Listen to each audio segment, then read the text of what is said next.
Adventure clearly is dealing with uncertainty. You know, an adventure is a journey with an uncertain outcome. The people who go to Mount Everest to seek out the uncertainties and the challenges of that unknown world, recognizing that there are no guarantees, recognizing that in challenging yourself against difficulty and uncertainty, you can discover something new about yourself. John Amatt, one step beyond. Risk, challenge, change. Leading expeditions to remote regions for more than 35 years. Exploring some of the most extreme landscapes on the planet. John Amatt, part of the first team to climb Europe's steepest mountain face, the 5,000-foot Troll Wall. Leader of the first Canadian expedition to reach the summit of Mount Everest. Going one step beyond. Taking the risks that lead to change. It's only when we are forced to struggle by some kind of external event, perhaps over which we have no control, or when we choose to struggle by challenging the status quo and setting difficult goals for ourselves, it's only then that we discover what we're really capable of achieving. I am, for example, the man I am today because at a very early age, growing up in England, I was very shy, very insecure. I lived in a very protected world. My father was a senior bank executive, a very conservative profession. My mother was a full-time homemaker, always there when I needed help. And it wasn't necessary for me as a kid to take any risks with my life, and as a result, I had no confidence. And I can still remember a family holiday. I think I may have been 8 years of age. We were driving around in the car. We had become lost. And my dad asked me to get out of the car to go to speak to a stranger, to ask that man for directions back to our hotel. And I was so intimidated about the idea of speaking to one stranger that I refused to even get out of the car. I now make my living speaking to strangers. I've created a strength out of what had been a limitation by acknowledging that weakness and by challenging it and myself against increasing difficulty on mountains all over the world. Because when you confront fear, it recedes in front of you. When you run away from fear, it only grows in your mind. In fact, I've come to believe that fear and anxiety is really just nature's way of focusing our attention on the task at hand. And if that's true, and we're not feeling a little bit anxious, clearly we're not paying attention to what's going around us. Clearly we're clinging to the status quo of the past and not seeking out those new opportunities of the future. Laurie took pictures of everything around in the panorama, the landmarks, the mountains, his Sherpa companions. And then, of course, he decided it was time to get a picture of himself on the summit. And it was at that point that he realized he'd run out of film. He started to hunt around in his backpack to find that little 2-ounce canister of spare film that he always carried, and he realized in the urgency to get going that morning he'd forgotten to bring any spare film. He never did get a picture of himself after all that effort. There is a small consolation, though, if you look carefully in the sunglasses of the man on the right-hand side. But you know, pictures aren't important because you don't learn anything from looking at a picture. Standing on the summit isn't even that important because you don't learn anything standing on the summit. The important thing, of course, after an achievement like this is to step back, digest the experience, learn the lessons, and then you can gaze out towards those new plateaus of endeavor out there which are only now possible because of that new learning that has just taken place. I should tell you, incidentally, that I did not personally stand on the top of Everest on this expedition. I was one of the leaders of the team. It wasn't my job to stand on the summit.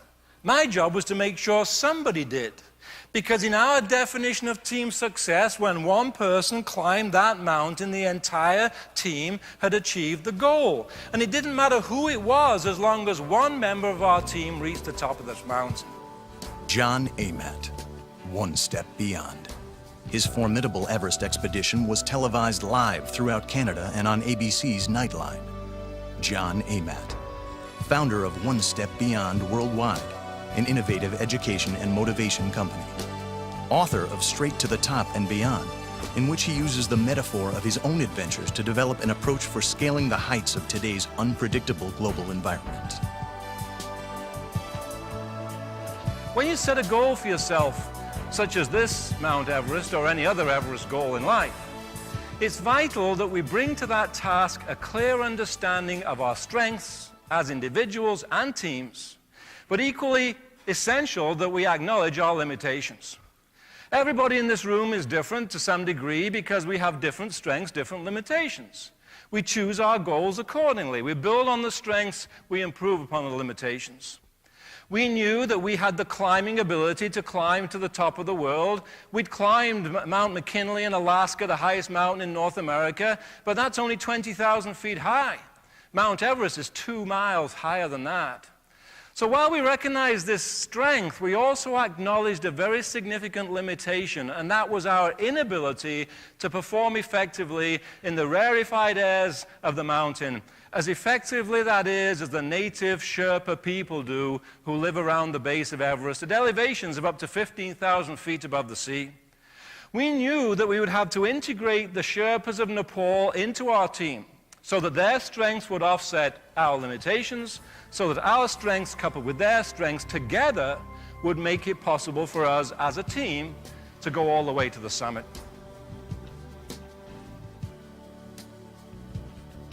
Aldous Huxley, the writer, also said experience is not what happens to you. He said experience is what you do with what happens to you. Whether you take that experience, whether you reflect upon it, whether you digest it, whether you learn the lessons, and then whether you apply that newfound learning to an even more difficult challenge in life, which is only now possible because that new learning that has just taken place. And it was that experience on that mountainside in Norway at the age of 20 that for me opened up in a crack in a door of possibility that many years later was to take me to Mount Everest as a leader of the first Canadian team ever to try and climb this mountain. John Amatt, the world's best adventure speaker, International Celebrity Management of Australia. More than 1,500 keynote speeches to over 750,000 people in 35 countries, encouraging audiences to push beyond, way beyond self-imposed limitations to embrace personal accountability and effective teamwork. The key to it all? F8 and be there. Pat Morrow is a professional adventure photographer. He's one of the finest outdoor photographers in the world today, and he wanted to take the pictures from the top of the world. But on the summit, it was minus 40 degrees Fahrenheit, 72 degrees of frost, so cold that the battery couldn't charge his electronic camera.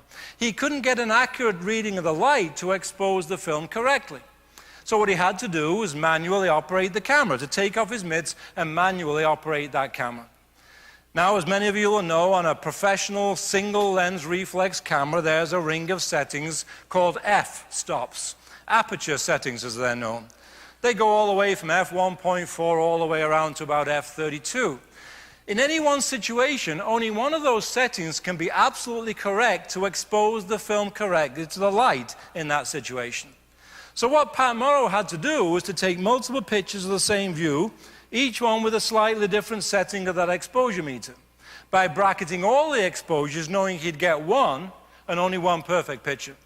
And it was that focus, that concentration, that discipline in the sub-zero temperatures that brought back some of the best pictures ever taken from the top of the world. Many people have asked him since how he takes these pictures, and he has a very simple answer. He says, F8 and be there is how you take great photographs. F8 the camera to expose the film correctly to the light, and then be there in the right place to click the shutter. It's that simple. But you know, if there's only one thing you take away from this presentation, I hope it'll be that phrase. Because to me, metaphorically speaking, F8 and be there is going to be the key to success in the changing times to come. Because just as Pat Morrow has to F8 his camera to expose the film correctly to the light, so do we have to F8 our minds. We've got to expose our minds correctly to the world in which we live, but then we've got to be there in that world of today. Because the way we did things in the past aren't working necessarily anymore, because the world has changed and we must change with it.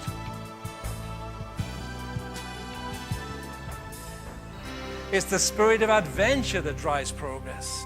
It's the spirit of adventure applied to everyday life challenging the status quo, using our innovativeness to create new things. It's that adventure that enables us to adapt to the environment and move ahead to any kind of future that we face. And as you climb this mountain, I hope you can think of it as an adventure. But most importantly, just keep on climbing. Thank you. Good luck.